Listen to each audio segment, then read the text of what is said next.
Ah, this is so dark. What it do, boo? Today, I wanted to touch base on something that has been becoming more popular, you could say, in these times, or mainstream. Especially now that Pluto is moving into Aquarius, I think this would be a good topic of discussion to have. So, I want to talk about this transgender movement that has been streaming along the lines of social media. And the idea of morphing your body, changing your God-given body to fit the portrayal of something else. Now, I ask that you listen with open ears because what I'm about to share is really not targeted to any individual at all. My intention is not to have people take what I'm going to share personally or listen with triggered ears, especially because I can only share so much. I cannot completely speak on the subject matter because I'm not trans. I'm not a part of the transgender community. So all I could do is sympathize, show respect and support towards other people and their life decisions. And baby, at the end of the day, you do you. I mind my business and I live my own life. Thank you. And to be honest, I love everybody, or most people. So I say this to say, if you're listening to this to try to label me as something phobic, baby, save that shit. Save it. Just save it. Because there's no way I could take somebody else's life personally. Like, I got my own to worry about and I don't even got kids, bro. Anyways, listen to everything beyond this with open ears, not triggered ears. Thank you. Before we begin, I'd like to give a little disclaimer for potential trigger warnings, but also this is something that we're gonna ease into. So when I start the conversation, I'm not starting off speaking explicitly about the transgender movement. Just get your snacks ready, okay? Get your water ready, get your blunt ready. Get ready, okay? Because this might be lengthy. Get ready, get comfortable. Now, I would like to start the conversation by mentioning how important it is to analyze and dissect the intention behind this movement and the people who are promoting it and funding it. This is the key of the conversation. This is really the key of the conversation because it goes deep. It goes really deep. To cut it short though, they're really trying to profit and make money off of y'all. Who? Think about it. Just think about it. In the timeline that we are in now, people are separating themselves from things that our elders are and were very attached to. Something that you can't live without. And what is that, you might say? Pills and potions. Now, the pandemic wiped out a lot of our elders. RIP to them. With them being gone, who's bringing in money for the pharmaceutical industry now? Because young people out here don't need no old people pills, respectfully. Our bodies, for the most part, are able to hold its own. We're able to hold our own. And of course, not weighing in personal choices or genetics or anything of that nature. For the most part, a young body is able to and capable of taking better care of itself more than an older person's body. Anyways, Big Pharma is not making money how they did before. And to add to that, as a society, as a collective, what are we connecting more to? Dun, dun, dun. We're gonna get back to that. The big cut in finances is even bigger considering the fact that our generation is connecting more to Mother Earth. Many people have been learning natural ways of medicine, herbalism, herbs, plants, and maintaining optimal health through nature and our ancestral ways of living. As we should, to be honest. Homeopathic and holistic lifestyles are definitely on the rise right now. We see it everywhere. But in this happening, Big Pharma, the pharmaceutical industry, and everyone that supports it and funds it, their income is decreasing because the pharmaceutical industry thrives off of sick bodies, thrives off of everybody being sick. That's why when you go to the hospital, they be like, here's treatment, not medicine. Now, in this natural way of living, the right way of living, increasing, this means less money going into their pockets. People are not interested in the inhumaneness and the crookedness and the maliciousness the pharmaceutical industry has been proving itself to be, because it literally funds experiments on people. People say that, oh, there was one that went on. MK Ultra. MK Ultra was an experiment, and everybody thinks that that's some fake shit that happened. It's not. But I'm not even gonna go into that rabbit hole. This is a gift. This is a given. This is already like, baby, if it's not obvious, or have you been living under a shell? Anyway, sis, we not interested. Okay, if you could take care of yourself, why do you need chemically metal filled treatment. We waking up. It ain't even medicine. We waking up. Also, keep in mind, Big Pharma has a lot of people supporting and funding it. They have a lot of support. Now, we're gonna put a little whoop to that part of the conversation, and we're gonna move on to something else. Bear with me, y'all. If you got a journal, write this shit down, because my mind be like... I'm gonna move on, just like one baby step. Something else that has been on the rise, along with holistic homeopathic lifestyles, is people's connection to spirit, spirituality. Now, your body contains your spirit. It holds your soul. The universe communicates to you through feeling, through your God-given vessel. I mentioned that before in a previous video. I think it was actually my last video. You should check it out. I'm just gonna pause on that like real quick. I'm sorry. Like, just to say that keep in mind, whenever people come to recognize the real truth about this world we're living in and the powers that be and the powerful potential that we could be, that you could be, the powers that be do whatever they can to prevent us from getting there. A lot of times this is masked through movements and trends. For example, the Black Lives Matter movement really gained momentum during the early stages of the pandemic. That was like, what, spring of 2020? After George Floyd passed. That's when it really started really kicking up. This could have been a pivotal time for people of color, but instead of trusting ourselves, we, as in we the people, we the community, we the collective for the most part, gave our trust and money to an organization that ended up using those funds for personal gain. Now, mainstream media played a big ass role in all of this, because how many people were promoting it? You had celebrities saying donate to this movement, and they ain't do shit with it. Nothing happened. All the money, the water in Flint could have been fixed with that money. And you out here telling me they used it to buy themselves a mansion or something?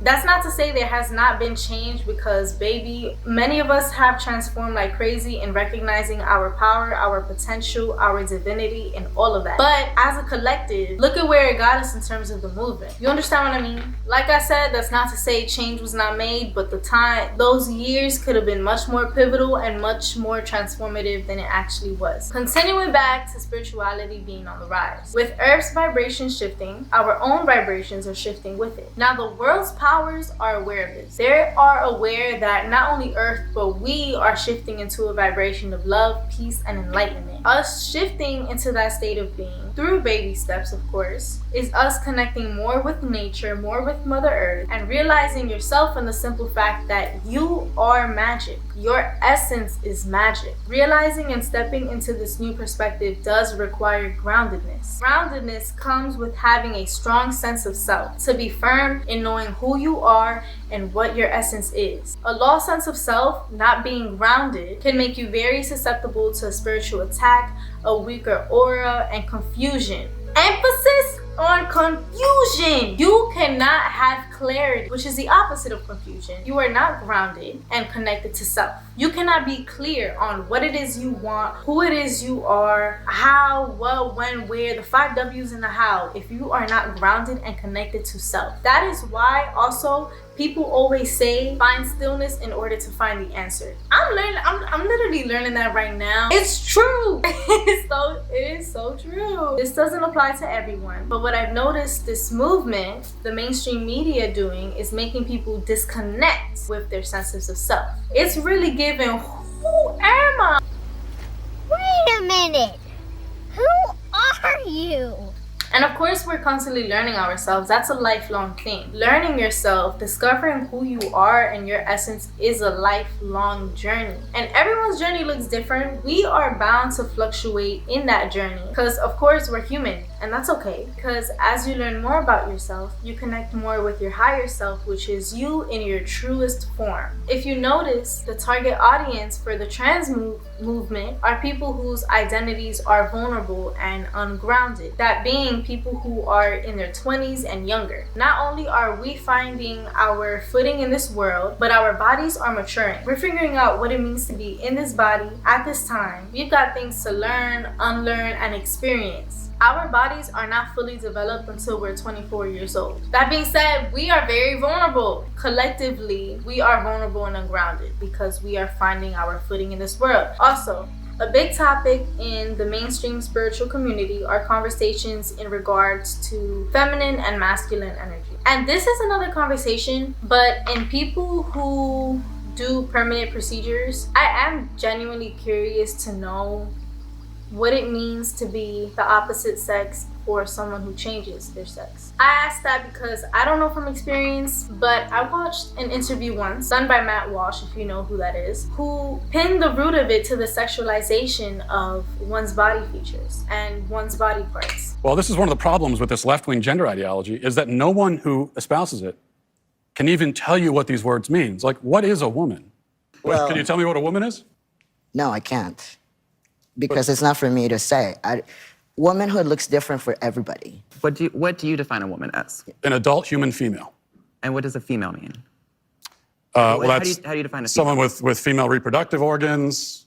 Okay. Someone who's, here's the thing, when you're female, it goes right down to your bones, your DNA. So that's why if someone dies, we could dig up their bones 100 years from now. We have no idea what they believed in their head, but we can tell what sex they were because it's ingrained in every fiber of their being. Interesting. So I'm trying to understand. Your definition is that a woman is someone who is female, you said, right? Correct, Gotcha. is a biological female. So what happens if we have maybe someone who is female, identifies as a woman, right? Cisgender woman, right? As you just explained, but maybe doesn't have the ability to reproduce. Maybe doesn't have those organs that you're talking about that are reproductive organs. I have answered the question. You stood up here and said trans women are women. Yes. Tell me what you mean. What is a woman? Womanhood is something that, just as Ethan explained, I cannot define because I am not myself. You used the word, so what did you mean when you said trans women are women if you don't know what it means? Right. So here's the thing. So I do not define what a woman is because I do not identify as a woman. Womanhood is something that is an umbrella term. It includes people that describes what? People who identify as a woman. Identify as what? As a woman. What is that? Was to each their own. Okay. Each woman, each man, each person is going to have a different relation with their own gender identity and define it differently. That doesn't, and so trans women are women too. Okay. And you want to hold on. Trans women are women. You won't even tell me what the word means, though. So you want to reduce women. You want to reduce men down to maybe just their genetics, our genitals, our chromosomes, right? That's what you're saying. You want to do is that's what you want to do is appropriate women. You want to appropriate womanhood. Okay. And turn it into basically a costume that can be worn. The way I understood this, rather than it being a man embracing his feminine energy and a woman embracing her masculine energy, we're showed that the answer to that is changing your vessel, changing the vessel that you're born in. And then in you doing that, that's when you can really express the energy that you want to embody.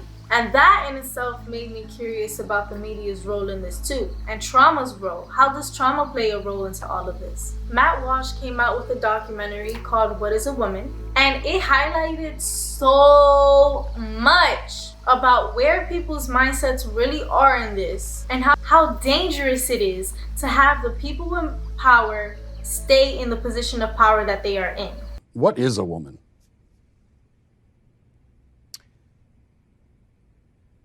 Why do you ask that question? I just really like to know. What do you think the answer to that question is? Well, I'm asking. That's why I came to a college professor who's this is what you do. What other kinds of answers have you gotten?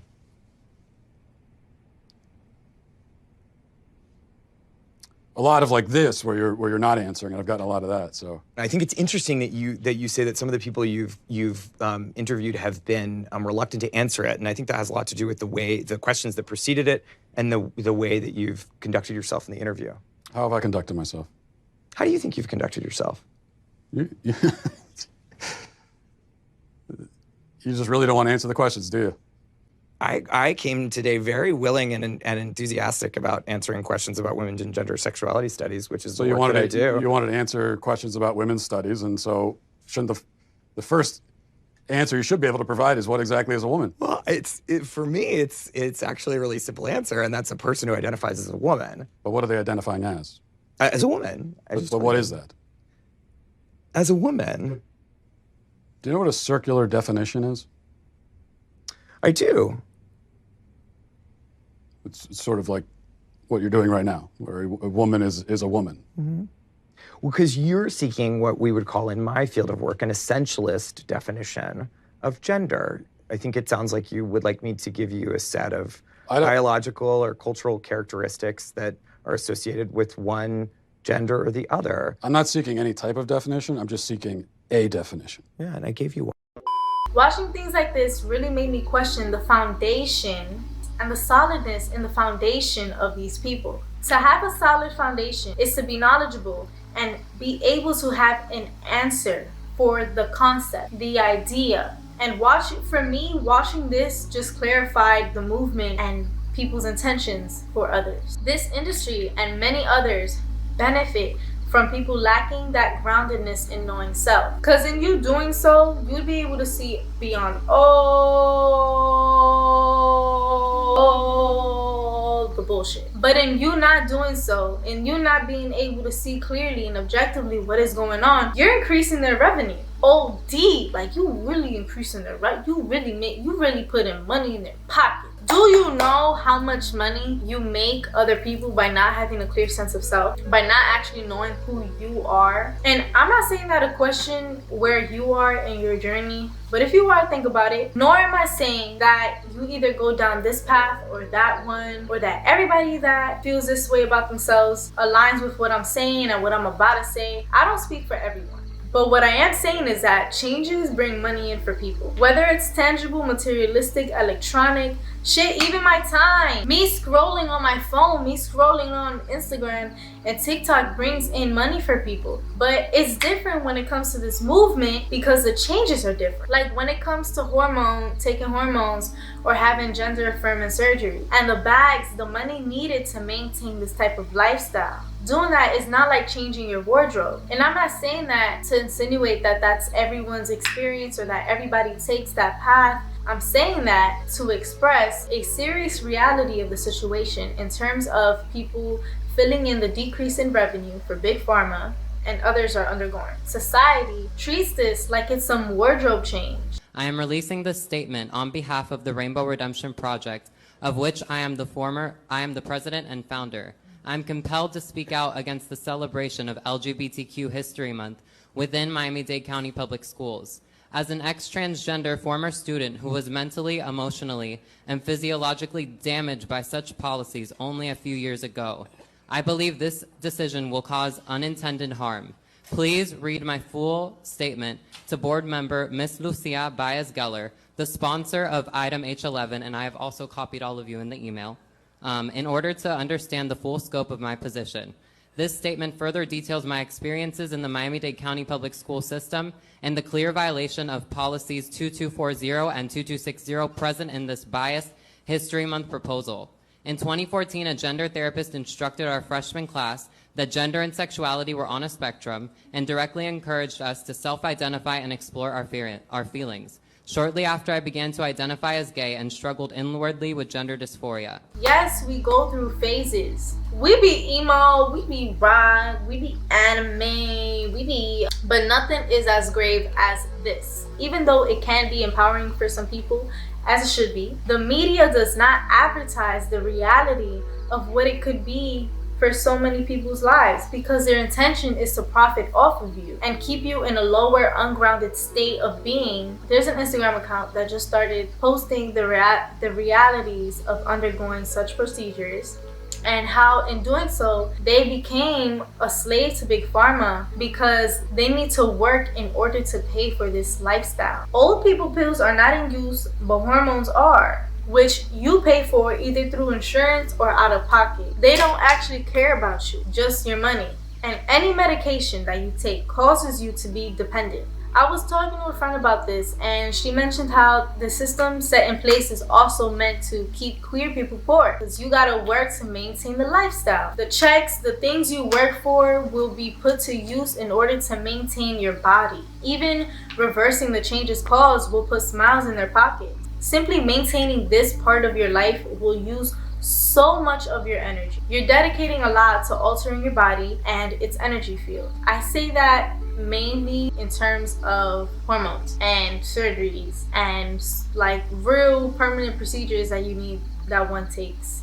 And then thinking about that made me think about what it can do to someone's mental health. That's another stream of potential revenue for the industry. Spiritually, on a spiritual note, keeping you from knowing and connecting with the God and goddess within you is their intention. Like I said, a lack of sense of self is a way to keep this matrix moving. At the end of the day, your mentality determines your abundance. But if your mental health is low, that also plays a big ass role into everything. And this doesn't necessarily apply to this conversation. But if your mental health, if your state of being is low, it's going to be hard for you to attract the abundance and be the abundance and feel the abundance that is all around you, because you're always fixated on meeting a certain goal. Now, I would like to talk about the effect that this movement has on children.